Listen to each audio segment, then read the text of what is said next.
हर किसी को अपने काबू में करने का वजीफ़ा। नाज़रीन, सिर्फ एक बार ये अमल कर लें, जिसका नाम लोगे वही शख्स आपका ग़ुलाम बन जाएगा, आपकी बात मानेगा। नाज़रीन, अगर आपका शौहर है आपकी बात नहीं मानता, या कोई मर्द इस वीडियो को देख रहा है अगर उसकी बीवी है उसकी बात नहीं मानती, तो नाज़रीन इस सूरत में भी इस अमल को किया जा सकता है। इसके अलावा नाज़रीन, ससुराल में आपका मसला है, ननद लड़ती है, सास लड़ती है, नाज़रीन आपके देवर लड़ते हैं या आपका ससुर लड़ता है, कोई भी आपका मसला है, आपकी बात नहीं चलती, आपकी घर में कोई वैल्यू नहीं है, आपकी कोई इज्जत नहीं है, आपकी बात को ऐसे ही हवा में उड़ा दिया जाता है, ससुराल वाले आपसे बहुत ज़्यादा काम करवाते हैं जानबूझकर। घर का काम तो लाजमी बात है औरतें ही करेंगी, लेकिन जानबूझकर जिद भी लगाते हैं, जानबूझकर ज़्यादा भी करवाया जाता है। इस सूरत में भी आप इस अमल को कर सकते हो। नाज़रीन, वालिदैन अपने बच्चों के लिए भी कर सकते हैं। अगर औलाद नाफरमान हो चुकी है, बात नहीं मानती, इंशाल्लाह जब आप इस वजीफे को करोगे तो आपके काबू में होगे, आपकी हर बात मानेगी आपकी औलाद, इंशाल्लाह फर्मा बरदार बन जाएगी, आपकी आंखों की ठंडक बन जाएगी। ये जो वजीफ़ा है इसका मकसद ये है दूसरे इंसान को अपने काबू में लेना, अपनी बात मनवाना। वो नाज़रीन कोई भी हो सकता है, औलाद की सूरत हो सकती है, मियाँ बीवी की सूरत हो सकती है, ससुराल में कोई है इनकी सूरत हो सकती है।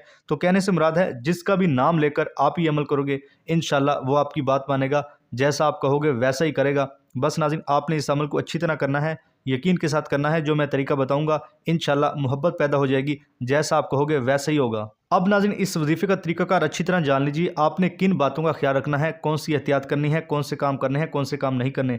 नाज़रीन हर चीज़ की एहतियात होती है, इस वजीफ़े की भी कुछ एहतियात है। अब इसका तरीकाकार अच्छी तरह जान लीजिए। अब नाज़रीन ये लाजमी बातें जान लें, इनको जानने के बाद आपके जहन में जो कोई सवाल होगा वो भी हल हो जाएगा, और अगर कोई शक वहम होगा वो भी दूर हो जाएगा। उसके अलावा नाज़रीन ये भी आपको मालूमात मिल जाएगी, ये लाजमी बातें जानने के बाद आपने इस अमल को किस वक्त करना है, कौन से कलमात पढ़ने हैं, सब कुछ। सबसे पहले ये जान लीजिए वक्त। आप इस वजीफ़े को किसी भी वक्त कर सकते हैं, इसमें कोई पाबंदी नहीं है।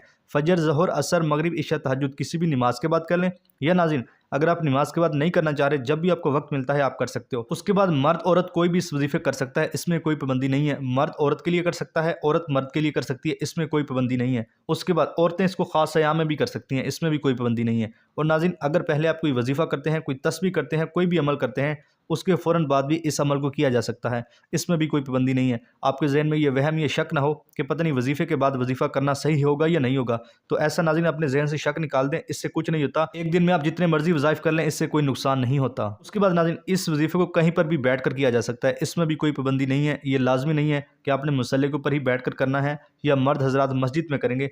जहाँ भी नाज़रीन आपको जगह मिलती है, बेड, चारपाई, कुर्सी, वहीं पर बैठकर आप इस अमल को कर सकते हो। बस आपने पूरे यकीन के साथ, नियत के साथ करना है ताकि फ़ायदा हो सके। फिर नाज़रीन आप पढ़ेंगे औज़ु बिल्लाहि मिनश शैतानिर रजीम बिस्मिल्लाहिर रहमानिर रहीम। नाज़रीन सिर्फ एक ही बार पढ़ना है, ये अमल का हिस्सा आपने लाजमी पढ़ना है। औज़ु बिल्लाहि मिनश शैतानिर रजीम बिस्मिल्लाहिर रहमानिर रहीम, ये एक ही बार शुमार होगा, इस तरह पढ़ना है। उसके बाद नाज़रीन आपने दुरूद पाक भी पढ़ना है, एक बार मेरे साथ भी पढ़िए ताकि सवाब भी मिल सके। अल्लाहुम्मा सल्ली अला मुहम्मदिन व अला आलि मुहम्मदिन कमा सल्लैता अला इब्राहीम व अला आलि इब्राहीम इन्नका हमीदुम मजीद। अल्लाहुम्मा बारिक अला मुहम्मदिन व अला आलि मुहम्मदिन कमा बारकता अला इब्राहीम व अला आलि इब्राहीम इन्नका हमीदुम मजीद। नाज़रीन ये दुरूद पाक आपने सिर्फ 3 बार पढ़ना है आप सल्लल्लाहु अलैहि वसल्लम की ज़ात पर। और अगर किसी मेरे बहन भाई को ये दुरूद पाक नहीं आता तो वो इतना कह सकता है सल्लल्लाहु अलैहि वसल्लम। तकरीबन सभी को आता है, लेकिन हो सकता है किसी को ना भी आता हो, ताकि सबको फ़ायदा हो सके मैं इसलिए बता रहा हूँ। इतना भी कह सकता है सल्लल्लाहु अलैहि वसल्लम। नाज़रीन नाम लेने का तरीका अच्छी तरह जान लीजिए। देखिए जैसे कि मैंने पहले भी आपको बताया, कोई मर्द इसको औरत के लिए कर सकता है, कोई भी औरत इसको मर्द के लिए कर सकती है, इसमें कोई पाबंदी नहीं है।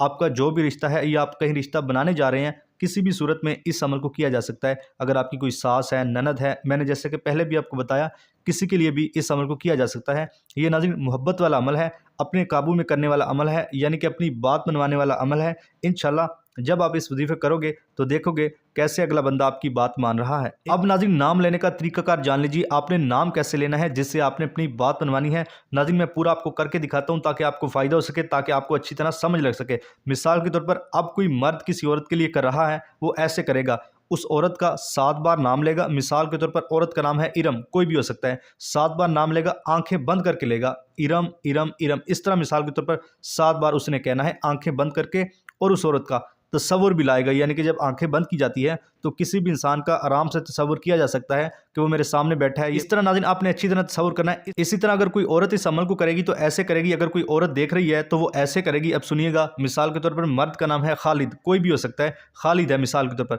आपने आंखें बंद करके कहना है खालिद खालिद खालिद, पूरा नाम लेना है और उसका तसव्वुर भी करना है। जब आप आंखें बंद करेंगे तो यकीनन तसव्वुर बन जाता है। इस तरह नाज़रीन आपने 7 बार नाम लेना है, जैसे कि मैंने अच्छी तरह समझाया। फिर नाज़रीन आपने 41 बार कहना है या वदूदू या वदूदू। नाज़रीन आपने 41 बार कहना है और आंखें बंद करके ही कहना है। नाज़रीन इसको पढ़ने में सिर्फ आपके 1 से 2 मिनट लगेंगे। आपने 1 से 2 मिनट आंखें बंद करना होगी, इंशाल्लाह आपको बहुत फ़ायदा होगा। और नाज़रीन आप हाथ के ऊपर शुमार कर सकते हो, दिल में शुमार कर सकते हो, बस अच्छी तरह आपने 41 बार शुमार करना है या वदूदू या वदूदू। इस तरह नाज़रीन जब आप करेंगे इंशाल्लाह देखोगे वो बंदा कोई भी है, आपका शोहर है नाज़रीन, आपका ससुराल में मसला है, आपका देवर है, कोई भी आपका रिश्ता हो सकता है, इंशाल्लाह वो आपकी बात मानेगा। जैसा आप कहोगे वैसा ही होगा। इंशाल्लाह आपस में मोहब्बत बन जाएगी।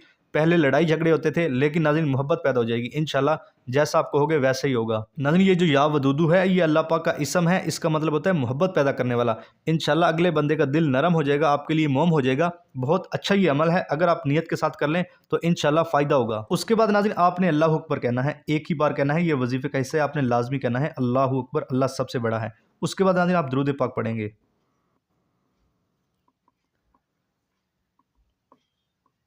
नाज़रीन एक बार मेरे साथ फिर पढ़िए ताकि सवाब मिल सके। अल्लाहुम्मा सल्ली अला मुहम्मदिन व अला आलि मुहम्मदिन कमा सल्लैता अला इब्राहीम व अला आलि इब्राहीम इन्नका हमीदुम मजीद। अल्लाहुम्मा बारिक अला मुहम्मदिन व अला आलि मुहम्मदिन कमा बारकता अला इब्राहीम व अला आलि इब्राहीम इन्नका हमीदुम मजीद। नाज़रीन 3 ही बार आपने ये दुरूद पाक पढ़ना है। जैसा कि मैंने ऊपर बताया, अगर किसी मेरे बहन भाई को नहीं आता तो वो इतना कह सकता है सल्लल्लाहु अलैहि वसल्लम। उसके बाद नाज़रीन आप दुआ मांगेंगे। अब दुआ का भी एक ख़ास तरीका है। नाज़रीन जब आपने दुआ मांगनी है उससे पहले कहना है या समिउ 3 बार। ऐ सुनने वाले, अल्लाह पाक की ज़ात बेशक सुनने वाली है, लेकिन नाज़रीन जब ख़ास इसम के ज़रिए पुकारा जाता है तो अल्लाह पाक की ख़ुसूसी रहमत होती है। जब आप 3 बार कहेंगे या समिउ, फिर नाज़रीन आप दुआ मांगेंगे, ए अल्लाह फ़लाँ शख्स का दिल मेरे लिए मोम कर दे, फ़लाँ शख्स मेरी बात माने। इस तरह नाज़रीन आपने अच्छी अच्छी दुआएं मांग लेनी है, उसी इंसान के हवाले से मांगनी है, भले ही ज़्यादा दुआएं मांग ले कि या अल्लाह बस उस शख्स को मेरे लिए मोम कर दे, वो मेरी बात माने। इस तरह नाज़रीन आपने अच्छी अच्छी दुआएं कर लेनी है उस इंसान के लिए। इंशाल्लाह वो शख्स आपकी बात मानेगा। पहले लड़ाई झगड़ा करता था, बात नहीं करता था, जो भी नाज़रीन मसला है इंशाल्लाह हल हो जाएगा। फिर जब दुआ मांग लेंगे फिर आप कहेंगे या समिउ या समिउ या समिउ। 3 बार नाज़रीन आपने या समिउ कहना है। फिर नाज़रीन इजाज़त आम है, ये भी जान लें। कोई भी मेरा बहन भाई बेटी इस वजीफ़े कर सकती है, इसमें कोई पाबंदी नहीं है, किसी को अलहदा से इजाज़त लेने की ज़रूरत नहीं है। बस आपने इतना लाजमी करना है, वीडियो को लाइक करके चैनल को सब्सक्राइब करना है, घंटी को दबाकर ऑल के ऑप्शन को सिलेक्ट करना है। तरीका नाज़रीन जैसा कि स्क्रीन के ऊपर आपको नजर आया, इससे आपको ये फ़ायदा होगा, जब आप वजीफ़ा मरकज़ चैनल का हिस्सा होंगे तो आपको अच्छे अच्छे वज़ाइफ मिलेंगे, जिससे आपकी ज़िंदगी में आसानियाँ आएंगी। और नाज़रीन एक अहम बात, आपने इस अमल को अपने प्यारों के साथ भी शेयर करना है। शेयर करने का तरीका स्क्रीन के ऊपर आपको नज़र आ रहा है। वीडियो के दरमियान में नीचे शेयर के ऊपर आप क्लिक करें, आगे आपको ले जाएगा इंस्टाग्राम, व्हाट्सएप, फेसबुक।